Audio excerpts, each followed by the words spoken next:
All right, guys, welcome back to episode 20 of the Burning the Red Shirt podcast. Yeah, can you believe it? 20 episodes. You guys made fun of me when I went to the 3-digit format. 020 now. You did not say 020 though, so no, I didn't. You're not fully bought in anymore. No, but it does mean that we'll get to triple digits. That's what it implies, right? But anyway, I'm your host, Zach Tao. Again, Chris K and Andrew Katz are with me. You guys doing all right? Doing great. Pretty good, man. Burnt out as usual, but dude, I've been sitting looking at training modules all week. Yeah, just getting my ass kicked for your second job. Question. Chris took a quiz for his new job, and he's almost sat there for like 45 minutes. Retired. It was 10 questions. You had to get an 80, and I got an 8 out of 10 the first time, and it says I failed because I got a 77. And the reason being is because there's 2 multiple choice ones where you can pick like multiple, but they're like impossible. I took a screenshot and asked a coworker and was like, "Hey man, can you?" I was like, "I've been doing this for like 30 minutes. Do you know what the answer is?" He asked like a guy that's supposed to be like a specialist, like essentially like a head trainer type, and he told me the wrong answer. So I had to I literally just kept going. It took me like 45 minutes, and I finally got it. But I still have a job, which is nice. Key takeaway. Very nice. Very nice. Well, I'm glad you've made it through the first hurdle of your new job. These quizzes. I got laid off on day 4 a while back, so I haven't hit my worst job yet. So we'll see what happens. Andrew, anything exciting with you? No, dude. Yeah, all forms of identification are in your pocket. Dude, I made a calendar. Well, so it's a good point. I did lose my work ID earlier this week. Again? No. Yeah, the work ID, not driver's license. So like the least important of them all. Yeah, on the way to. So I made the same mistake that I told myself I wasn't going to make coming out of the whole driver's license saga, and just yeah, I have my work ID, and what a lot of people do is they'll clip it onto their like their shorts. Well, no one else wears shorts besides me, but on their pants. And I think it just looks like it's like buying in too much to like the culture, the corporate culture, or whatever. So I'm like, I'm never playing that. It's like having a phone clip on your belt. I'm never gonna be that guy. Yeah. Okay. So instead, like I need to use it to go everywhere in the building when I'm at work. So I don't want to keep taking out my wallet. So instead, I just leave it in my pocket, which of course resulted in on the way to lunch, like I'm taking out my phone to like do CFF stuff, and what I can't be off my phone for more than a second. And at some point on the way to lunch or coming back from lunch, the ID just I must have pulled it out with the phone, and I retraced my steps, similar to the whole driver's license saga, and never found it. But the homeless guy called and said you found it.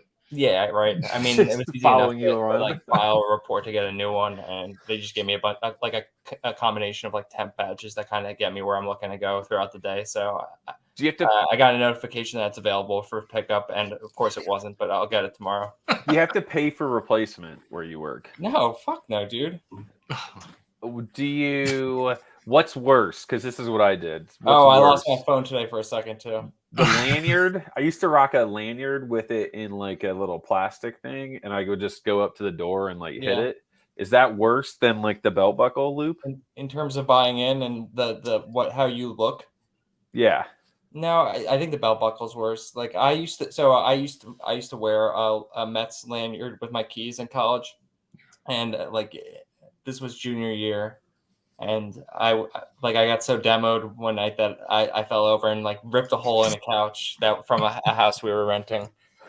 We all ended up losing our security deposits anyway, just because like that's the way it was always going to play out. So this was just like another, just tack it on top kind of deal. But so I subscribe to the lanyard around the neck model. I think that's fine. Not necessarily for a badge, but just in general, I think it's acceptable. It's comfortable. Yeah. It's not bad. Do you guys have keys on your lanyard or just like badges? It was just the badge. I don't have to worry about it anymore because I'm remote obviously from the badge isn't cutting a hole in the couch. So obviously I used the keys back in the day. Oh, this is great. All right. Well, enough of that. I wanted to go ahead and jump into the 2 drafts that you guys participated in. Have you read the rules to the league yet, Chris? Do you realize how fucked you are based on how you drafted? This is the Rotoworld. I like that draft, you've right? gone full send. By the way, you're like, we've already hit the not safe for work, so let's just do it. Yeah. I thought it was. Is it because it's 6-point touchdown passing? 5.5. Yeah, I remember 5. What's not the 5? 5 point? Yeah, they. Yeah, they What kind of really, serial killer setting is that? Well, what are you saying about Froton? 5-point touchdowns? Yeah. He's towing the line. I appreciate it. He didn't want to get too many people. It's different. It's different. I can respect it, but yeah, I was fine with that. It didn't really impact my drafting. As long as you know what it is. When do you think scoring begins in this league? I saw you tweet about this. It starts week 0. How many week 0 guys do you have on your I don't roster? have any. So guys get 0 and 1? You don't have a 0. You don't have a single player who plays week 0 on either of your teams. Is that a statement or a question? It's a fact. I checked you out. I know. I don't. I try not to draft. Yeah, so, because most best ball week leagues do not start week 0. So there is a scoring week for week 0. I'm going to get 0 points in week 0. Correct. You're done. Stop. That's awesome. It wasn't that hard. Read the fucking How many guys do you have in week 0? How many would you like to guess? How would you like to guess out of 28 how many I have on the G5 side in week 0? So G5 you probably have like G5. 10. Yeah, there's way more G5 teams that are playing than P5. So it's easier. I don't have the advantage I would like in G5 because other people inherently, just like as a result of picking teams, and unlike you, I don't think Froton knows he did this because he has 2 people. Oh no, that's Luke Staley. Let me go to Froton is Luke Staley, isn't he? Oh, he must be. I thought I clicked on Froton. Let me click it again just to double check. He goes by that. Is that like a wrestling thing? I don't know what that is, but he goes. He by literally that. has Helinski and Ramir Johnson. There is no way he did that. Like if he created that rule, how do you even? I've taken every screenshot possible to make sure that he doesn't pull any sort of funny shit. Like I confirmed with him in DM on the side that Andrew's all over it. I'm gonna hit Twitter right now. All right, so I want to get to talking about this draft. We'll start with the Power 5 stuff. First round, you guys have 16 teams. Let's go ahead and give the rules. I guess you guys could give the rules. I don't know all this. Yeah, so it's 5-point touchdowns. It's 5-point passing touchdowns, PPR for catches. Nothing else really overly interesting, except it starts week 0, of course, as its own week. Okay, so 16 teams, and you had the 6th pick, Andrew. And Chris looks like he had the 13th pick. I'm just looking at it here. I had like the 4th pick and the 13th pick. Based on the 2 drafts, like what Proton reversed the order in the 2 drafts. Okay, cool. So when we get to group of 5, it's just flipped. Okay, got it. So what was your strategy going into this Power 5? Do you want to do it this way, or do you want to just direct people to the article? That we can do that, but I want to talk about kind of how you picked, and I guess. Chris, or I can retweet the article. But when I saw this, I was like 16 teams. Okay, that's what our dynasty league that we just finished was. But I'm thinking 28 rounds of just Power 5. I'm thinking, how screwy is this going to get after about round 15 to 20? It's good you're thinking about it through the lens of like P5 and G5 because while the drafts are like I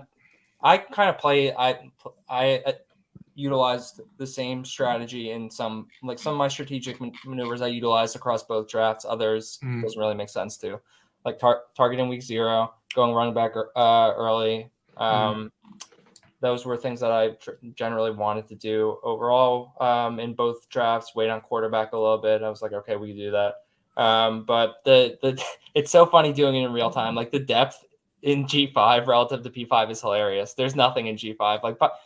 See, I was going to get to that. Like P5 seems a little easier. Yeah, like G5. Even in the later rounds of P5, I felt like I didn't really have to empty my chamber. Yeah. You didn't scrape the bottom of the barrel. You weren't just taking a lottery ticket play. And going into the draft, I said to Andrew on the side. I go, dude, do you realize how bad the G5 side is? Like, Disaster. I looked at all of our best balls, and I was like, all right, let me find all the G5 guys. Yeah. And like literally, there were 3 or 4 in the first 3 rounds taken. And I mean, like, if you look at the draft, like, there's Lou Nichols and Rasheen Ali are legit. Then, like, the next conceivable options were like Dell, Cropper, Rice, Mims, Cobbs, Cephas, and then someone had taken Tanner Mordecai. But like, that's crazy. And then it's a 16-team league. It's crazy. Yeah, I'm looking at it and I'm like, Gore. Like that. Oh, like Cobbs was the 8th pick in the draft, and like I like him fine, but where does he go in like overall? What 4th, 5th? Yeah, Cobbs is like a 4th. I mean, it's truly 3 or 4 in the top 3 rounds. You know, Dwayne McBride is up there. I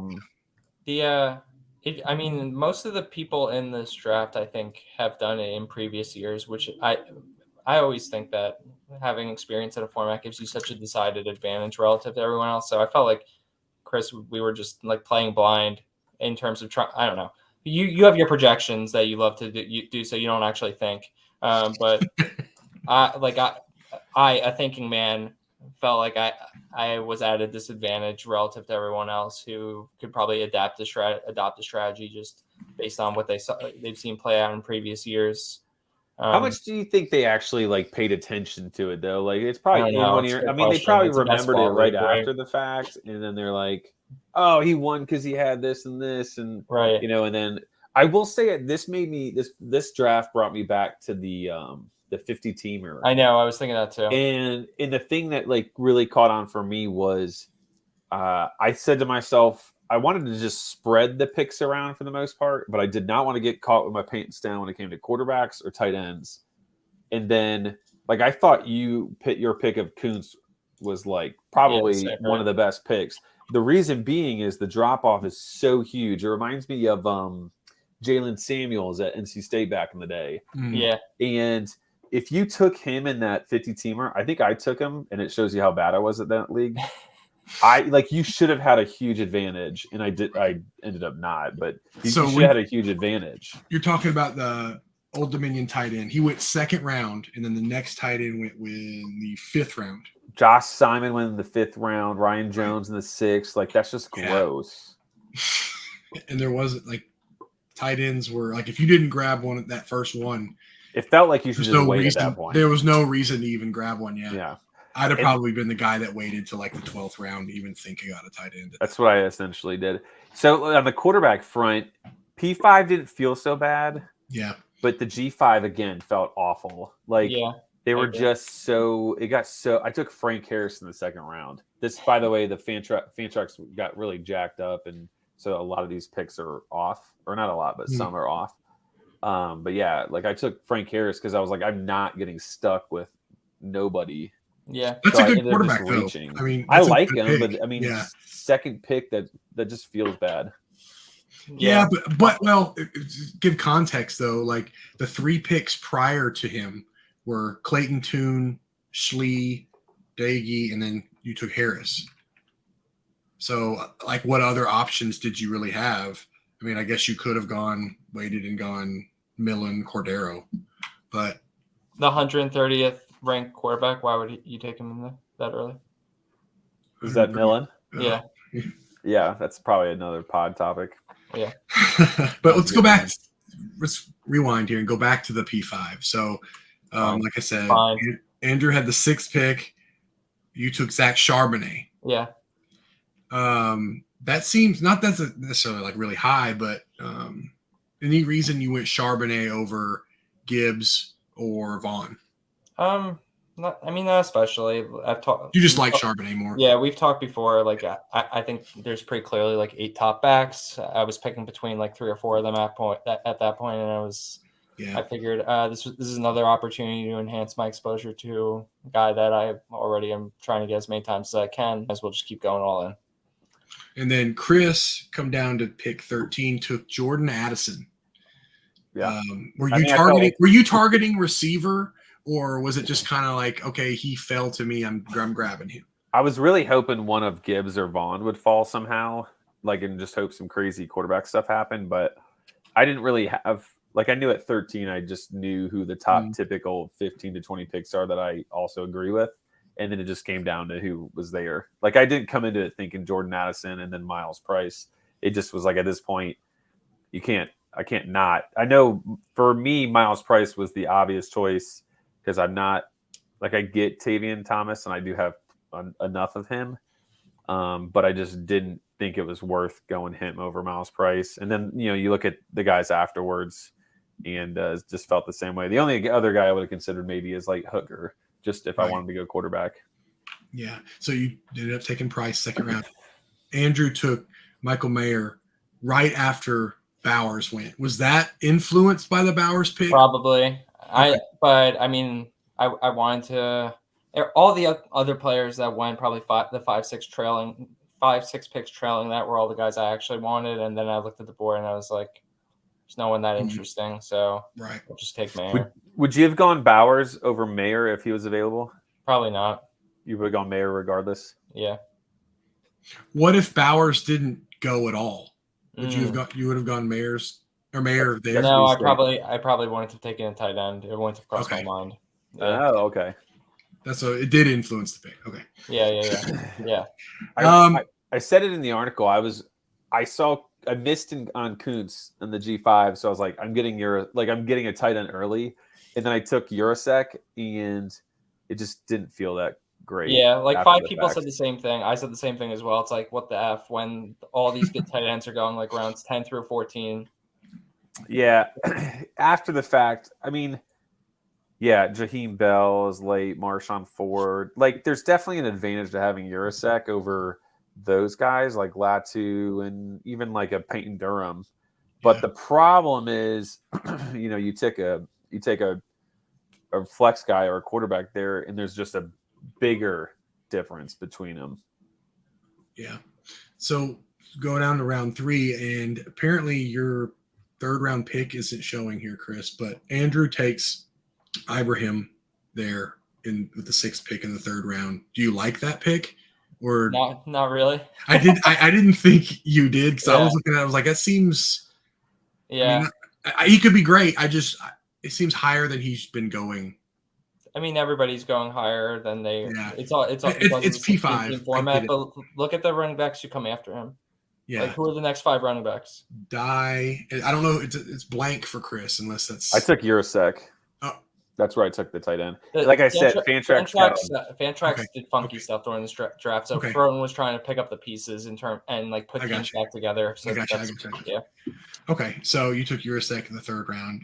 But after your pick, there was Dominic Richardson, Brock, Keaton Thompson. Yeah, Thompson, Cardwell, Pete. I mean, it's not a bad pick. Like, when you look at it in context to what the draft how it unfolded. He tore his Achilles, right? Right. Yeah. That feels real bad. That's a terrible injury for a running back. It is, right? But I mean, I don't know. What is the reason why did Kai Thomas and Marquise Irving leave? Are they seeing Mo healthy? I mean, he was doing stuff in spring ball, right? There's no depth there. It's Bryce Williams. Did you see the tweet not too long ago about how Fleck is like abusing players?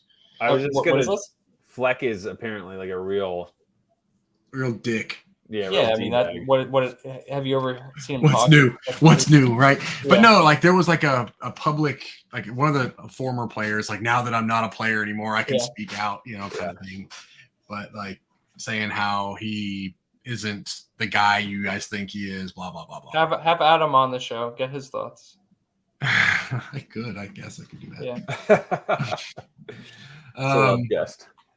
All right, so I won't go through round by round, but is there any pick that you're really proud of in this draft? Like, maybe later, like even in like the teens, 20s, like, that you like, that you're like, you know what, I'm so glad I got him. I know I'm putting you guys on the spot. You think I actually remember all my picks? That's funny. Adrian Martinez felt good in round 6, right? That's like. I like the Devin Neal pick in round 7, Chris. That's not me. I don't like him, to be honest, but Devin Neal. That's not me. Everybody else likes it. I took him. Everybody else likes him. In round 7, though, in the P5. But in round 7, that's why I was like, even I can't ignore it. I wanted Knighton, though, and that's who I was going to take, and then he went right before him. Yeah. Damian Martinez. I like I got Kobe Lewis in the 14th. Mm-hmm. I think like at that point we were just taking. It felt like Andrew made a good point to me on the side. It was like it feels like we're just picking what backup's going to play because the starter got hurt. I love Donovan Green in the 12th round, Andrew. Dude, that was nice, right? Esbel complimented me on that as well. Nice. Yeah. Dude, I thought it was weird. And like Bobo went right there to Chris in round 12 also. We what's it called? I mean, a lot of the people we were playing with, it felt pretty apparent, come from a background of focusing on how players translate from college to the NFL. Like a lot of the players with NFL talent were going earlier.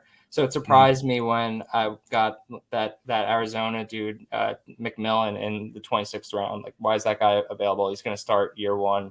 They are going to suck. And maybe Cowing doesn't translate from the G5 to the P5. Like, that dude probably is going to have some big weeks, and I'm taking him in the 26th round. So that felt nice. That's a good pick. I just, he is a true freshman with Jaden Delora, who was like pretty good for fantasy purposes last year. I mean, they were pretty awful. Like, the thing is, if they don't score touchdowns, then like, what's he gonna do? Like he's got to get a lot of volume.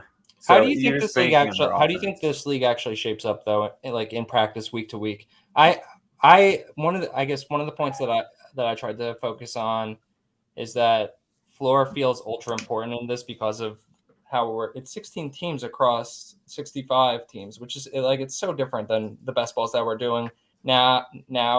For the most part, like we're constantly drafting best balls right across all 130, and there's 12 of us. You can try and hit home runs, no problem, across those 28 rounds. You can take chances taking players that are 20 to 30% because you're going to have built enough depth to account for that, I think, and you'll be able to establish a nice floor with little problem, with little concern.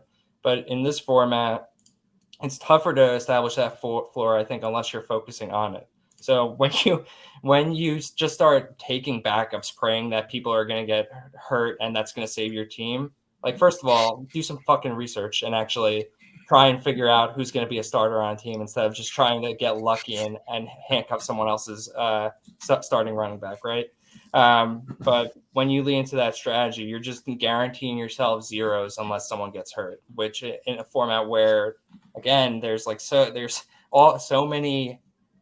You're inherently going to be trying your hardest just to find floor without having just byproduct of the format. Just guaranteeing yourself zeros just off the bat doesn't feel like the brightest strategy to me. No, and I think everybody to a certain extent took backups or like handcuffs. I know I did. But if the guy is good enough and you do a good job with bye weeks, like, if you think the Oregon running back position is going to be awesome and you take the top 2 guys, you're guaranteeing awesome every week, right? Like, generally speaking. Oh, there's a difference between a 1A and a 1B, a 1A, 1B situation, and like going for some. I think like a lot of guys are like I think some of those are, but I think like for me, I took Austin Jones because like there is a shot that, I mean, we've seen Oklahoma do the cowbell type and then the spread it around guy. So like there's a possibility that we get that with Austin Jones at the least, and he's a handcuff. I mean, I think getting like the guy that is not considered the starter but could very well be, like, has a decent shot, like an Elijah Young. I think that was Scott Bell made a great pick with that. Yeah, that's a good pick. Like, I think Austin Jones has a better than 5% chance. And if you get those guys late, like Kevon Lee for me, like he's supposed to start and lose the job, right? But like, what if he's just awesome in the first 3 weeks? I think that's different, though. I don't think that's what I'm trying to articulate. Is like, do you have an example in your head right now? No, I would need to. What about me taking? I took both BYU quarterbacks. I had to do research and figure out who the backup was. Which Romney did you take? Conover. You didn't take a Romney? There's like 4 of them, right? There is like 4 of them. Yeah. What are your guys' thoughts on me taking Micah Davis? Well, so you read my mind. I was thinking about taking Sears in both drafts. I made the joke. Could I take Lou Nichols in the Power 5 draft and if he transfers and the answer is yes, by the way, you could. Sure, you could. Why wouldn't you? But I mean, that feels like wasting a pick because he's not even in the portal like Micah Davis. Do we think Micah Davis is good, by the way? Like college good? I don't know. Like I saw that he was looking at Indiana, or Indiana offered him or something like that. Really? That's cool. I've been trying. That's not helpful for Chris though, because that's P5. Yeah, I took him in the G5. I need him to go to the MAC. I don't know if you guys know this, but we followed him from the pod Twitter account. Oh, really, Micah? Yeah. Nice. That's cool. I was gonna try to sneak like an interview with him and just, hey, where you gonna go? Yeah, from Air Force? And see like how cool that was gonna be. Like, say, hey, dude, ask him if he wants to commit on air. Oh, that'd be so cool. Yeah. Oh, well, anyway, he did get an offer last I saw from Indiana. It's not great. On July 3rd, received an offer from Indiana. What was he playing like that Caden Remsburg role where it's like the fake receiver and you just take sweeps all day? He just goes in motion all the time. Yeah, I don't think he's the deep threat. That was Brendan Lewis who went pro. Great idea. Going like just skipping your senior year at Air Force. He must not have wanted to be there. Yeah, but I drafted him in our first best ball, so that was exciting. I remember that. Yeah. Yeah, he's like a slot back. They call him a wide receiver, but which would you prefer? Like in my shoes right now, which would you prefer? The slot receiver, slot back type, or like the 6'4", 205 guy? I always go for the big receivers. That's at Air Force. I'm saying in terms of Air Force, of where he's going to transfer, which is a better situation. Would you want Micah Davis to be like 5'11", 190 and transferring to Purdue, or would you want him being 6'4", 205 and transferring? Are you asking because I have no idea what his body type is? I have no idea what his body type is either. I've just looked at it. So I thought he was tall, but slot back, he's got to be like a smaller dude. Once you said 5'10", like 180. Once he said slot back, 5'11", 175. Yeah, once he said slot back, I was like, yeah, he's not 6 foot. Just putting Calvin Johnson in the slot back role. Oh, man. So I saw you, not you. Somebody took Booby Curry right at the very end of the G5, by the way. I mean, you got to, right? Like, there's literally. Yeah. Buffalo's not going to be afraid to throw it a little bit. Dude, that was a good pick, and there was one other. Ricky White was an amazing pick. Is that UNLV? Yeah, he's already listed as a starter, even though I don't trust their depth chart. Because they have Harrison Bailey as like QB3 and Ricky White as a starter. Something feels off about it. What about Marion Hrabowski? That's the guy you took at the end. He's gonna take my Western Michigan's guy's job. I mean, I was just shooting in the air. I took Matt McDonald. It could happen. I mean, have you seen Marion play football? Yes.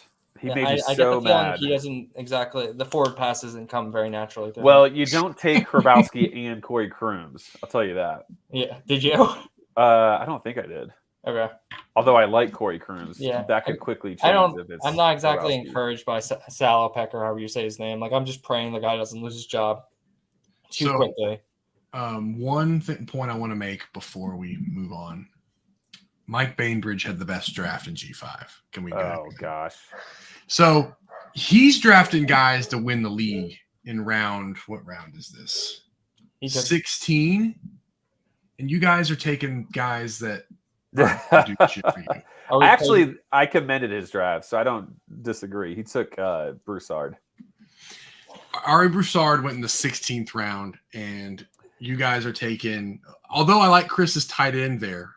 Sefcik, if that's how you even say his name, Sefcik. That's a good pick. And then you took Jamal Bell. Okay. A week zero guy. I would like to add. There's no way. Mike Andrew's draft was heavily weighted. Mike is going to be so mad when he hears this because he has to know this, dude. He's the same thing. That's a stupid rule because it's not possible to field a roster. We have 10 starting players. It's not possible to field a roster for everybody with week 0. It's not. Do you want to change the rules after we drafted now? Just because you were ignorant? I'm not saying we change the rules. I'd like it to just be known that it's a stupid rule. That's not possible to field a roster. G5 or P5? P5, I would agree. You have to make some bad decisions. G5. How many G5 guys? You never answered my question. How many G5 guys do you think I have that play week 0? I said 10. 16. At a certain point, it was incidental, but you liked some of those guys. I do. It came naturally in G5, and the P5 I had to force it a little bit. It's not possible for 16 people to be able to field 10 roster spots each. And either of them, especially was 32 starting quarterbacks. The point is you're hurting the G5 or the week 0 guys' feelings if you don't give them all their games. They need to. Jared said it, and they would never do this in the NCAA because they don't give a shit about CFF. They need to make it where if you're week 0, you're week 1 bye. That way you can, as a CFF community, we can combine week 0 and week 1 as one scoring week. Right. Give the option to do something like that or whatever. That is what they should do. There's no way they'll do it, and they shouldn't do it just for CFF. I'm not ignorant like that. Not saying Jared's ignorant. I'm just saying that it's in previous years it used to be like if you played week 0, you actually had a week 1 bye, but not anymore. Like it was your week 1. Yeah. Yeah. All right. Anything you want to add to your draft comments? Because I liked Mike's Boise picks too. He just hit on all of yours. Yeah. Ooh, I gotta get a battery charger. I'll be back. I'll be honest. I pulled this draft up and I searched certain names, find in page, to see who took them. And every time it was Bainbridge. I'm like, he's been listening to the pod, man. I know he does. Yeah. He comments all the time. Yeah. So what do you think? Did you realize? I'm gonna say 2 names. I want you to tell me if you realize they transferred, and then where they're at right now. Okay. Sam Crawford, the receiver from Tulsa. No. He is at Rice, hanging with your boy Ari Broussard. So who's gonna watch him run the ball? He's gonna block for him. Yeah. Okay. Joe Irvin, Kansas State running back behind Deuce Vaughn. No. He's at Middle Tennessee. He's close to you, man. Murfreesboro. Yeah. I remember everybody went there out of high school. Is that the college school that everybody goes to? It's the one that, no offense to MTSU, but it's the school. The fallback.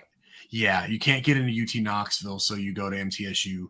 And I don't know if this is true or not. I just remember when we were in seniors in high school, it was the STD capital of. That's it's funny. That fits to a T what Georgia school you think? Georgia State. Georgia Southern. Middle nowhere, fallback school, and apparently lots of STDs. I have no idea. Can neither confirm nor deny. No, I can't either. But that was the big deal. Oh, you're going to MTSU, you're going to get STD. It's that's yeah. For a college kid, it could be worse. Right. Oh, we got a comment. Who is this? Oh boy. Oh, Jared, my advisor tried to get me to go to MTSU. Georgia Southern, 100%. I can confirm. Georgia Southern, though, has a really good engineering program. Hold on. Jared, you can confirm how. No. I think every state probably has that school that is frowned upon if you go there. What school is that in Jersey? Is that Monmouth? Rutgers. No, I'm just kidding. Andrew. He's deep in thought. What was the question? So we were talking about Middle Tennessee and Georgia Southern being the fallback schools that for everybody that's local to the state.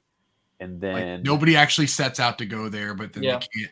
They don't want to get into the entry requirements are a little lower, and they're you know what? I get a little bit more money if I go here, so they end up going there. Get in-state, Georgia's cool. Yeah. And then it also, is like the STD school. It's like that's like Yeah. the stereotype. What school in Jersey is that? So Rutgers hits a bunch of those checkpoints for sure. Yeah. Rutgers is the fallback. Not so much the fallback, but the other things you guys were saying. What's the fallback and fallback? I don't know. I feel like Monmouth, my alma mater, definitely kind of for where we grew up, like was kind of served that, but it's not cheap. It's a private school. You can get a lot of aid. It feels more Ivy League than it does fallback. When I said Monmouth originally, I was like, well, no, I'm just saying like the name of it, Monmouth, sounds got some more regalness to it. I guess because they think Dartmouth, and you're like, okay, Monmouth. Is Monmouth like Dartmouth light? Yeah, that's exactly it. It's gone off the rails. What are we talking about next? So Jared asked, "Is it Joyzy Community College?" It's so funny to me that community college and JUCO are the same thing. I didn't know this until like 5 years ago, maybe. Really? Yeah, I was like, "Ooh, what's JUCO?" JUCO sounds so interesting. And I realized like the community college 5 minutes from like where I grew up or whatever is it's a JUCO. It's the same thing. It's just like different term. Brandon Sanders says ECU in North Carolina is the fallback. ECU is supposed to be pretty fun though. Not that the other ones we haven't mentioned are fun, but like ECU is like a pretty fun school from what I can gather. Like I'm not like knocking these schools. Every state I feel like has one. Like I'm just in Tennessee, so MTSU was that one. Which, by the way, Andrew, you talk about like community college. Like we got Northwest Mississippi Community College right down the road. That's the big one, right? No, that's East Mississippi. No, that's East Mississippi. Okay. That's like in the middle of, if you know what I mean. What do we talk about next? I mean, it's bad. But anyway, ECU is a total party school. LOL. Oh, well, I think that's most SEC, ACC schools in this area, right in the South. So it's not ACC or SEC, but you get the idea. One thing we were going to talk about pre-show, and I told you to hold it. So completely, there's like no segue into this. It's just we're going to jump into it. So I was eating Chipotle like pre-show, and Chris says, I used to eat Chipotle all the time. Blah, blah, blah. Andrew's like, it doesn't do it for me. Then I asked, what food do you eat? Like if like your go-to staple food. And then I said, hold it for the pod. So Andrew, if you could have one food, you're like, you know what, your guilty pleasure. What time of day, what meal are we talking about? Like should I just walk you through my optimal eating schedule throughout the entire day? Just do one meal. You got your last meal, your celebratory maybe meal, your last meal. What is it? Well, I'm probably grabbing from multiple restaurants and making a combination of things. Pizza. I could eat pizza for dinner pretty much every single night, and as long as it's good, I'm down. Yeah, I could do that too. Okay, then we've already done the topping thing, right? We did that like 10 episodes ago.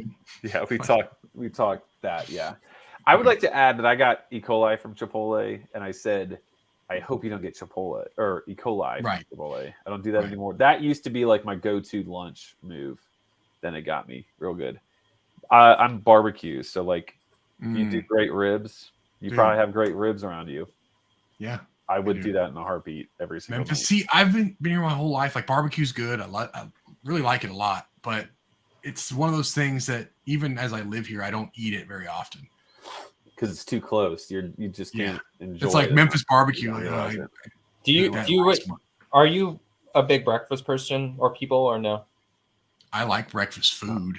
I don't usually eat. That's so weird to me. I wake up and I absolutely have a huge breakfast every single day. Like I'll pour myself a bowl of cereal, make myself some either like meat, egg, and cheese sandwich, or just like I've stolen recipes from other people, like egg white, hot sauce, cheese, ketchup on a bagel. I'll fuck with that. And then fruit, coffee. Like I'm doing you're doing all of it. Yeah, I'm doing a whole. Are you a for your cereal? Are you heavy milk or whatever, or light on the milk? First, are you cereal or milk first? It's not there's no question. Like the people who say milk first, like they're just trying to start an argument. Okay, good. We're all on the same page. They're doing the goose. We're all on the same page. Okay, good. Excellent. But the heavy milk. I mean, it's got to be. The Is it idea real is right. soupy, or is it real like oatmeal-y where it's kind of thick? Probably in between. It needs to be. I can't be having any dry bites. Gotcha. So the only time I feel like it's acceptable to add the cereal into the milk is when you're putting more cereal into the bowl. Of course. Right? Completely. Yeah, of course. So do you add more milk on top of it? If I overestimate how much cereal I put in there, like if you over milked the first time, you don't have to do it. Yeah, there's a variety of it, but in the genuine intention of what we do here is we do the cereal, then we do the milk. Oh, absolutely. I've done more recently, and then we can talk maybe football again. I don't know. I have started to make like breakfast burritos, and I don't do like recently. I have had like this awesome hash browns in my burrito, and so we have these amazing French fries that are frozen from Costco. I will throw them cooked in my burrito. Sounds incredible. It's the same thing.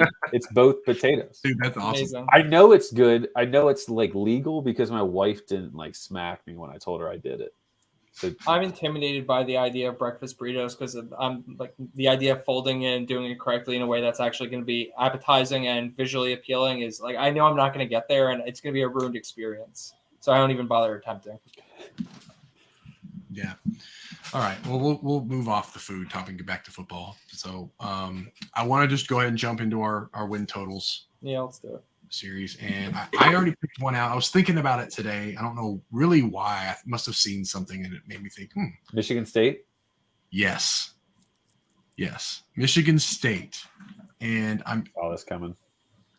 Did you see it pop up or someone posted a graphic that was like, how many wins does Michigan State win this year? Yes, and that's what it was. I saw it and was like, I'm not gonna say anything. $5 says Zach. No, that's right. Because I almost quote tweeted it and said, maybe we'll discuss this tonight, but I didn't. And you're predictable, Zach. Here we are. So we'll go ahead and start with Michigan State. They open with Western Michigan. I think we say win there. Akron, we give them the win there. At Washington. Give them the win there too, right? I do too. I just Washington State. Or no, you're right. It is Washington. Sorry, I flipped my monitor back to this way, so it's not. I don't get the full thing. I'm gonna have to scroll down. That's fine. I like Michigan State. What about you, Andrew? I would like to pick Washington. Yeah. So 3-0. Or what? No, the two of us had already said Michigan State. So we're gonna say 3-0. Then they get Minnesota at home. They get Mo and his Achilles. Right. So week 4. Rounding into form, taking 40 carries at a clip. I still think they win that game. 4-0. I do too. Andrew? Not like it matters, but yeah, that's an L. For Michigan State? Yeah. Oh, okay. So Maryland win. A win. At Maryland. Then they get Ohio State at home. Loss. We're going to say loss, right? Yep. Then they get Wisconsin for homecoming. That's really a tough homecoming. That's a loss. That is, yeah. Yeah. That's back-to-back losses. They get the bye week. Then they go at Michigan. Loss. Yeah. I mean, one would think. Yeah. I mean, anything can happen, obviously, but I think we all say loss. I don't know. Andrew's pretty anti-Michigan, so what do you think? That game's so wild every year, right? Let's give Michigan the win. Okay. Optimally, I would pick dueling losses here. So, but okay. Then they come back after 3 straight losses at Illinois, win. Any objections? No, I mean it's Illinois, so no. Let's move on to this game. Rutgers. This is the tricky one. So we're going to be fired up after their coach decided he was going to steal our hashtag last year, and then they eked out a win against us. Some turnover luck, a couple of bounces, maybe the refs got involved. This year we're back for revenge, though. We're taking back the chop hashtag. I don't even think they use it anymore. They moved on to some other shit that Tucker will steal from a different fan base. But we're going to come away with a win this year, I think. We're going to go into East Lansing and come out with a dub. I'm cool with it if you're cool with it. You got Rutgers? I was going to actually kind of say Rutgers might pull that one out. Yeah. It was easier than I thought. How much do you follow Rutgers, man? Not that much. I was just going to say, you just did a great job there with that yeah. So analysis. Indiana win. Yeah. And then they closed at Penn State. Do you think Aller is taking over by that point? No. Yeah. I think Aller sits the whole time, man. Yeah, Clifford all year. I think it's a loss to Penn State. I mean, there's just such a high likelihood that that's like a whiteout that like both teams are like, I mean, I don't know. Michigan State, we just said is going to lose like 6 games, but there's a decent chance that we're going to get like a 7-4 against maybe like a 9-2 or something, and they get a whiteout on 8 p.m. ABC. You know, like they love doing that type of stuff. Yeah, we can give Penn State the win. So we have them going 7-5. Michigan State. What's the win total? Like 7.5? I don't know. That's what you're supposed to. That's what you're supposed to do. It is what I'm supposed to do. Here, I'll pull it up. What are the 5 losses? Ohio State, Wisconsin, Michigan, Rutgers, Penn State. Ragtag bunch. I'm assuming their win total is probably, what is it, 8.5? I would say probably 8, yeah. DraftKings loads very slow. I feel like I saw it was 7.5. I'm pulling it up now though. What team do you want to do next while I'm figuring this out? Well, I'm just sitting here thinking like Ohio State, Wisconsin, Michigan, and Penn State. I feel like they're gonna win one of those 4 games. I just don't know which one I would pick for them to win. Maybe Wisconsin, but probably not. I don't know, man. I think there's a chance that Michigan State's kind of average, like very average. Like, why? What were they 2 years ago? It wasn't as good as last year. And why were they that good last year? Because Kenneth Walker was a beast. Yeah. And if Kenneth Walker does a run for 5 touchdowns, they also lose to Michigan. And if the referees call the quarterback down like they should have on the sack from Hutchinson, Michigan wins. So they got, I think I saw something from Bill Connolly, that was like, they were very lucky. It's 7.5 with some juice on the over. Ooh. Which makes sense. I assume not many are expecting the Rutgers out. Have we done Kentucky? According to our spreadsheet, no, we have not. Let's do them then. Let's do Kentucky. Oh, shoot. Hold on. While you're doing this, thoughts on Michigan State playing Gonzaga on a carrier ship? Is that the matchup last time was Michigan State UNC, right? I think so, yeah. Yeah. I love it. I love the like the angles and the camera shots that you can get on that. Like, I think it's super cool. Yeah, especially nowadays with like the how badass TVs can be, you probably get some really cool stuff. Yeah. All right. Kentucky's who we've got up next. They open up against Miami, Ohio. Win. Yep. Say that. At Florida, week 2. Dude, that team felt so weird last year because I would constantly Florida or Kentucky? Kentucky. I would try and stream their defense in CFF against bad opponents last year, and they were like against FCS schools and other garbage teams. They were at halftime in these games. Both teams were in double digits, and the game was close. I felt like they just played to their competition level every single week. They would play up, they would play down. It ended up, obviously they didn't end up dropping any of those games. What they end up with, like 10 wins, 11 wins last year, something like that. But I don't like the non-con again is such a cakewalk. I'm gonna say they lose to Florida.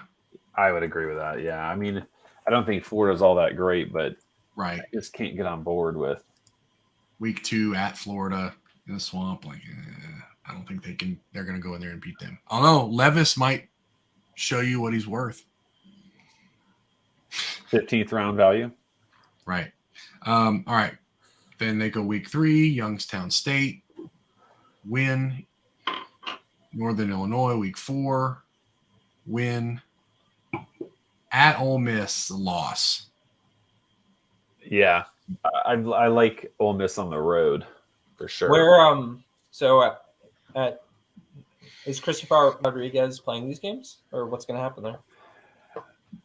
There's he had like off-field stuff, and then like there was this rumor that he pissed off a lot of teammates about the NLI stuff. Is that NIL stuff? Where are you getting? You've had some juicy gossip.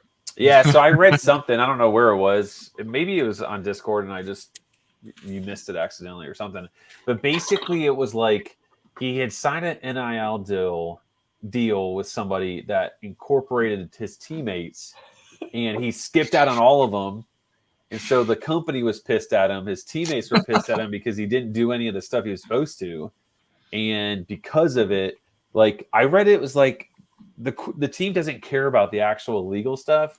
Like right now the team is pissed because of how he treated his teammates and how he screwed them over. So it's like an internal issue more. Yeah, so. It's like a chemistry thing. I feel like, dude, I don't know about you. Maybe I'm just like following it too closely, but I've always kind of gotten sketchy vibes from him in the sense that, okay, flashback maybe a year or two ago, when their depth chart was AJ Rose, Smoke, and then him. And when he gets carries like that year, that dude, like the dude he's huge, fast, agile. Like he's just so obviously amazing. What is this dude doing third string, right? It makes like when that happens, you gotta think like, okay, this guy is possibly not something is wrong academically, or he's just not the best teammate. And then last year, like obviously he's made the guy, and the dude can't stop fumbling the ball. Like it was so bad that they almost benched him for Smoke, and which was like would have cost them games. And on top of the fact that he's trying to give away games, fumbling multiple times in multiple games. Maybe he's laying points, you know. The only thing I can think of is like that first year where like why is he third string is like, you know, sometimes you like even when I was playing back in baseball, it was like, oh, of course you hit a home run. You were facing this walk-on pitcher. You know, like what if they're just like, you know, you were playing second and third string defensive guys. Like, of course you trashed them, you know, like that's the only thing that I can think of that's not like, dude, have you ever watched him run the ball though, and then you see Smoke I don't know, Zach, if you want to pull up his dimensions, but he's like I think he's like 6'1", 210. And Smoke or Chris Rodriguez? Chris Rodriguez. That's what I feel like just watching this play. Like he plays like a big dude, and then Rose and Smoke are just like these little scat backs. I don't know. It just felt like 5'11", 224. All right, yeah. Yeah, he's real big. It's not like he's just lumbering around out there either. Like he can cut, he can make moves. I don't know. It sketched me out, and like obviously all the stuff is just continuing to be sketchy. That being said, of course, I took him in the second round in my most important league last year, which I mean it wasn't the end of the world, but I feel like he could have been better, all things considered. So what you're saying is a loss at Ole Miss. Exactly. Yeah. Okay. And then South Carolina. That's an interesting game because we still don't know really what South Carolina is going to look like. What do you think South Carolina's odds are to win the SEC? I don't know if it's like if you're able to say win the East or win the whole SEC. Win the whole thing. I saw this the other day, and it's probably higher than it should be. Is it 40-1? Chris, what do you think? I mean, probably. I don't know. That's what I'm guessing. Something like, probably something like 25 or 30. 150-1. Oh, okay. Well, then that feels pretty legit. I mean, they have to go through Georgia, and Alabama, and Tennessee. Right. But isn't the argument like I don't know. I don't know about you. I think South Carolina's going to be very good, and let's just say Georgia takes a step back. Then they are in the title game. None of these other teams in the SEC East are going to do it, I don't think. You don't think Tennessee's better than South Carolina? I think Tennessee's more fun than they are good. I could be wrong about that, but I can agree with that. I think they'll lose games like just inherently by the way that just Josh Heupel plays ball. And I think Kentucky is beatable as well. I don't know. My perspective on the East is that if it's not Georgia for whatever reason, right, South Carolina probably is the team. So you're saying loss then? And if you're if you're in the title game, you're not 150 to 1, right? So like I don't know. Yeah. It just feels like you can craft a path. 150 to 1 feels like something you should bet on, right? Yeah. That doesn't feel bad at all. Myself excluded for a few weeks because I was burning money on baseball. So you should be able to do it like. All right, let's get back to the topic here. We still have like 20 minutes before we hit our typical number. We still got another team to do. Okay, Zach. Man, let the talent be talent. Well, okay, fine. I'll let Jared add a comment. Georgia would have to take a big step back, and South Carolina a big step forward for them. Not really. All they'd have to do is beat Georgia. Yeah, that's what I was thinking too. Like they just like South Carolina. The SEC's a joke on the East. Yeah. I don't know. I feel like I still would think I would. A big step forward for South Carolina feels inevitable to me. They took like 15 players from other schools, a lot of them respectable. So yeah.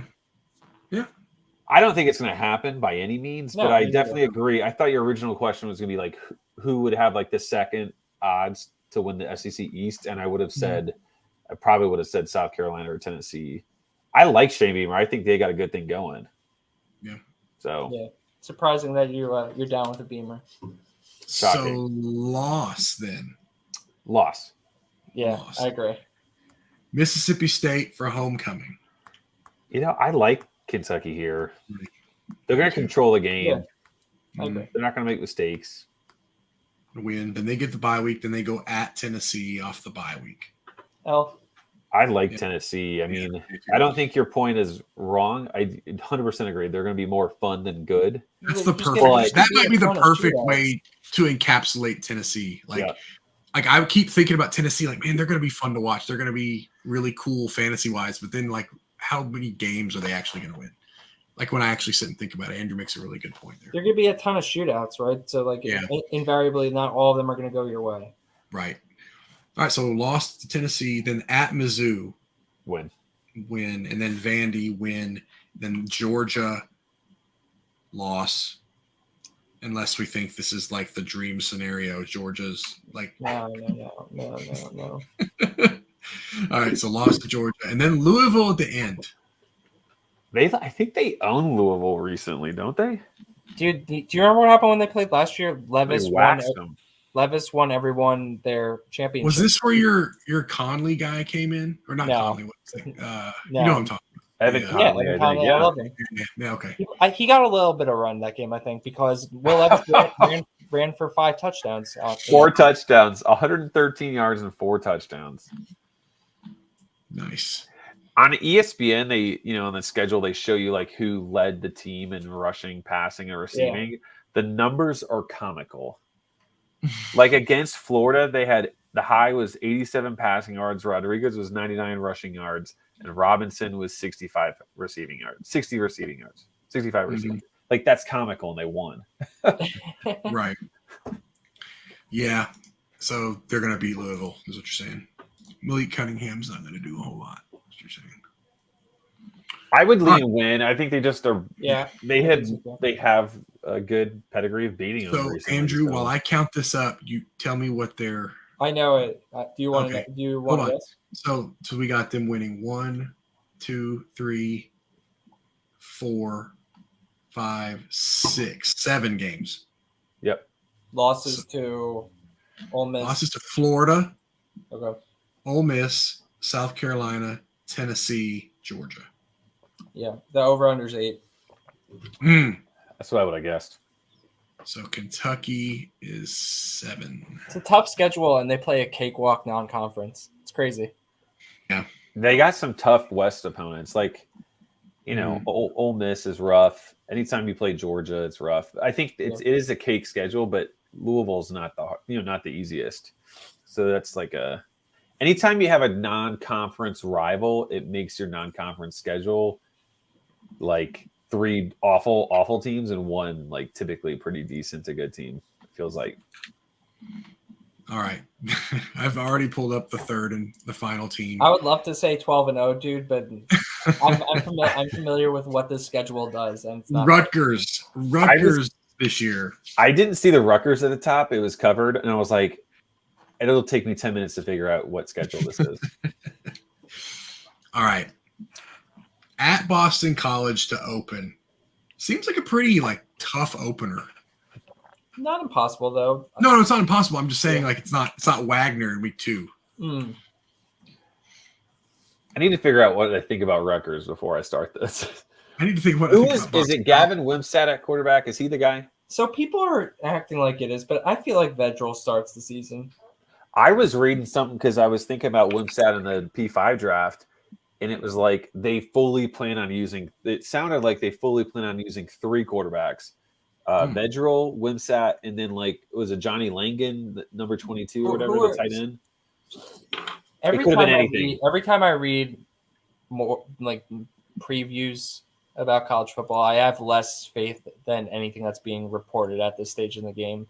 I feel like it's just rotting my brain what a lot of these people who cover teams think that is just based on absolutely nothing more than what we have access to, and they're just worse at processing information.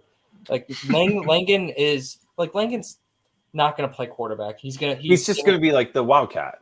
Yeah, he's basically Keaton Thompson, except more inline and doing more inline tight end stuff. Yeah. But dude, they talk.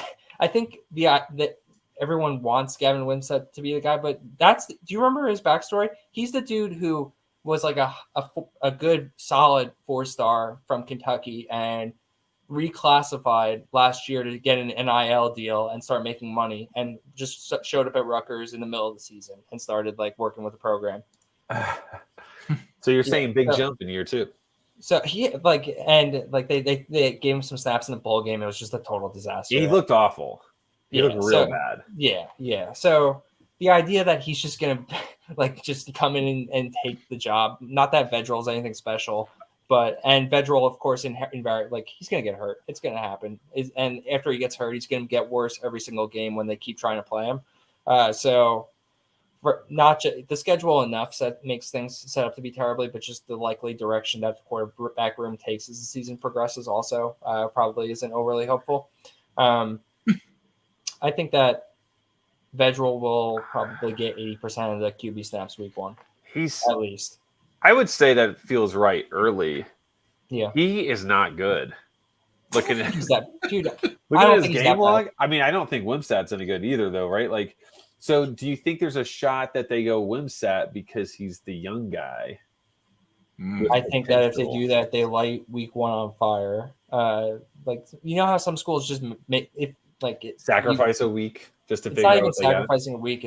They're hoping. It's a hope that you throw the young guy in and the growing pains are offset by the positive things you see. But that doesn't always happen. Right. No. Sometimes it's just an utter disaster, and you end up having you ruin that guy for his entire career. And I think what we've seen with Vedral too. I love that we're spending so much time on Rutgers.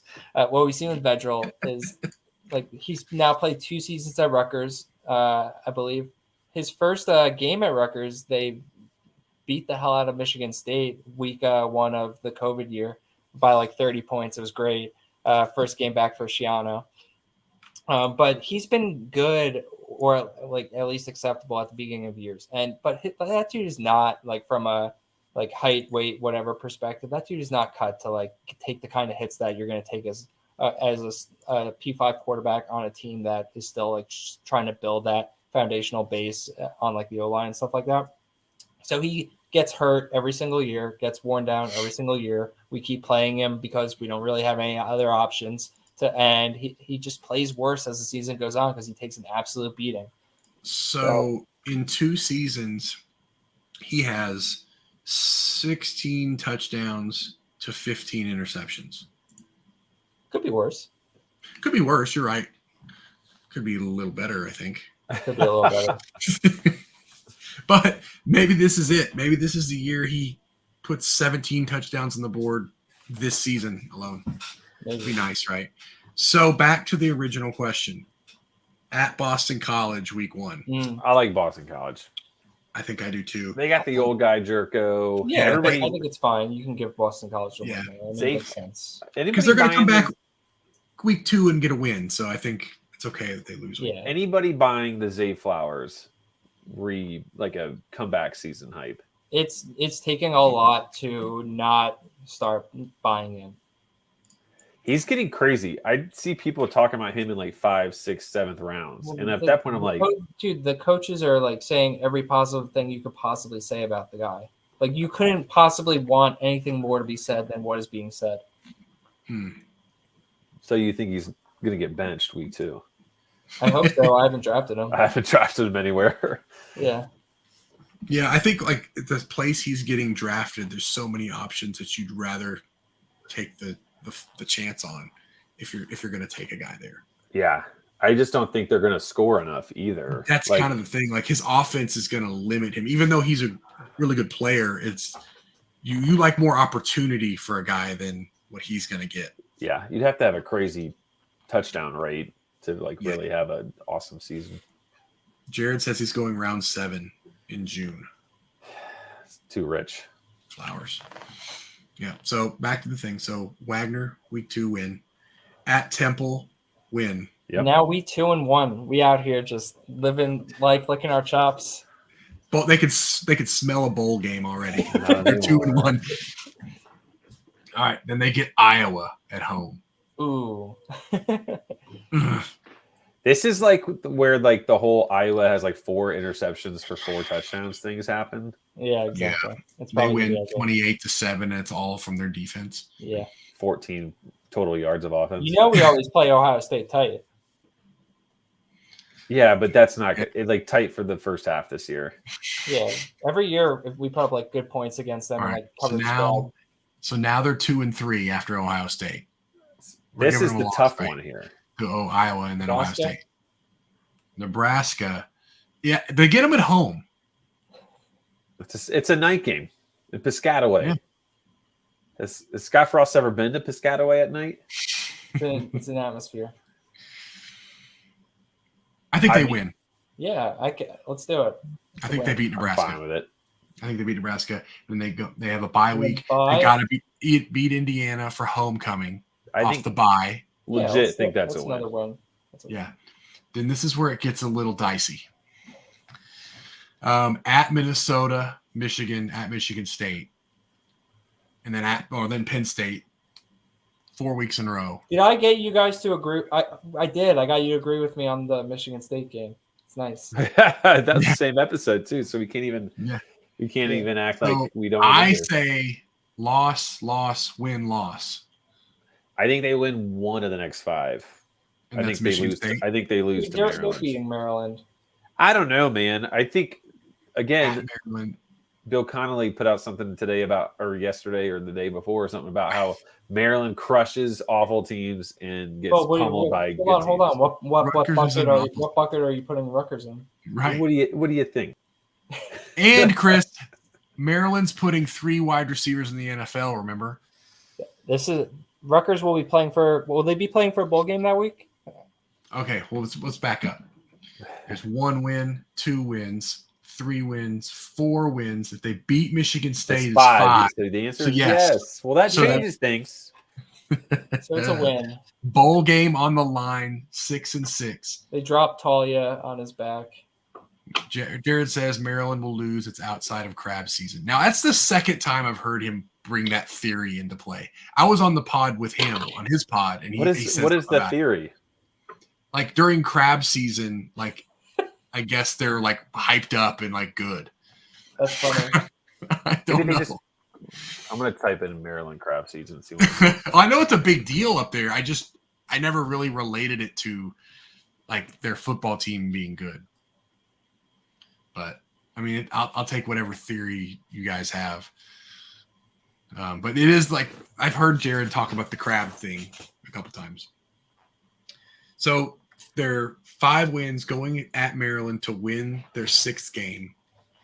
What's the over/under for Rutgers? I should have warned you. I can't.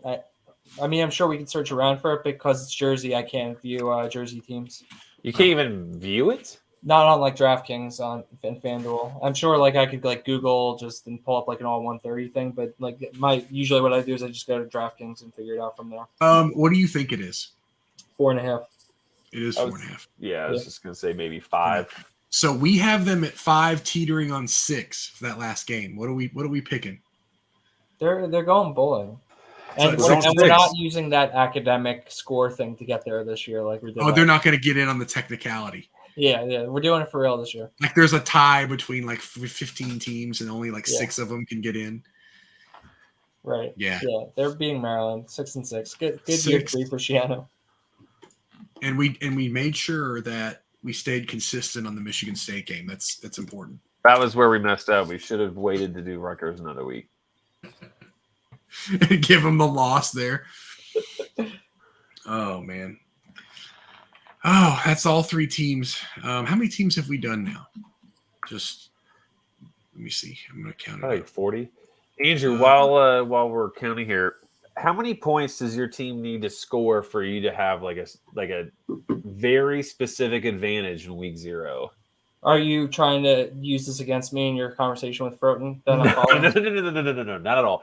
I just was thinking to myself, like, yeah, you have 10 spots. So I was thinking about how the show was going to play out, and I was unsure how quickly I would win you over to me, my theory being a good one here.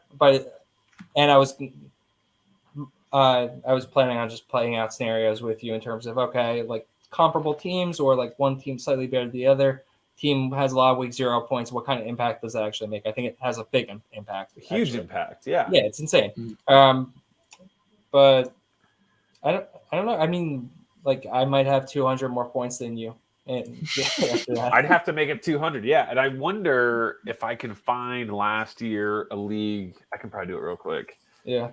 I would think that that's a big enough difference for like 3 to 4 spots in standings.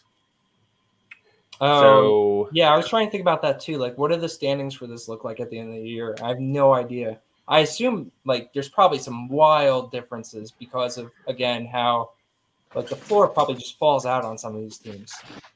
Yeah. So there is a little bit of like it's up and down, right? Like it depends on how great a team is, but like, what are you looking at? I'm looking at last year a random best ball league.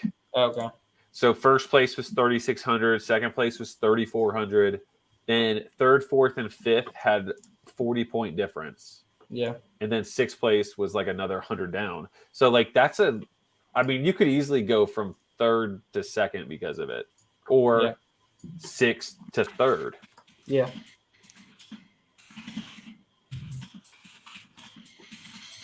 Sorry, Alan.